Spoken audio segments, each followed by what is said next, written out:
हैं आप सब। तो अभी तक हम लोगों ने प्रीवियस वीडियो में क्या देखा कि टीएलएम क्या है, टीएलएम के अर्थ क्या है, उनकी परिभाषाएं क्या है और ये किसके लिए प्रभावशाली है, किसके लिए महत्वपूर्ण और सहायकपूर्ण है, ये हम लोगों ने प्रीवियस वीडियो में देखा था। अब हम देखेंगे कुछ परिभाषाएं कुछ प्रोफेसर के अनुसार। एल्विन स्ट्रॉन्ग के अनुसार सहायक सामग्री के अंतर्गत उन सामग्री को सम्मिलित किया जाता है जिनकी सहायता से छात्रों में पाठ की रुचि बनी रहे और वह सफलता और आसानी से समझते हुए अधिगम उद्देश्य को प्राप्त कर सकते।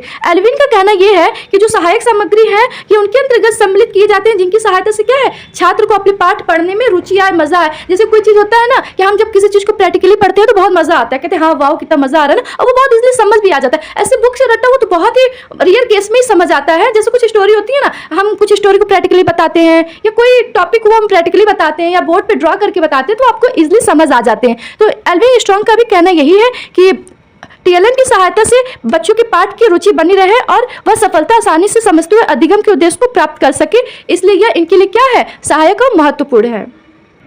दूसरा हम देखेंगे डेंट के अनुसार सहायक सामग्री वह सामग्री है जो कक्षा में या अन्य शिक्षा परिस्थितियों में लिखित या बोली गई पाठ्य सामग्री को समझने में सहायक करती है। सहायक सामग्री क्या है, जो कक्षा में अन्य शिक्षा परिस्थिति में लिखित या बोली गई पाठ्य सामग्री को समझने में सहायता प्रदान करती है। मतलब कि क्या, जो टीएलएम होता है, जो हमारा टीचिंग मेथड होता है, एड्स होते हैं, जो सामग्री होती है वह क्या है, हम आपके पाठ से पाठ को समझाने के लिए, उसके प्रयोग में लाने के लिए जो सामग्री का प्रयोग करते हैं उसी को क्या कहा गया है, टीएलएम कहा गया है। ये डेंट के अनुसार है।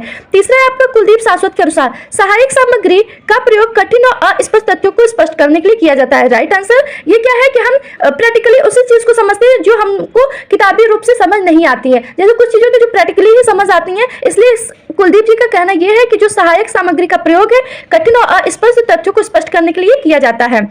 शिक्षा अधिगम सामग्री के अर्थ को इस प्रकार भी स्पष्ट किया जा सकता है। आप ये ड्रॉ भी कर सकते हैं पेपर में, ये बहुत ही इजी होता है और ये आपके टीएलएम को डिफाइन करेंगे, बहुत ही अच्छा और एक महत्वपूर्ण टॉपिक है।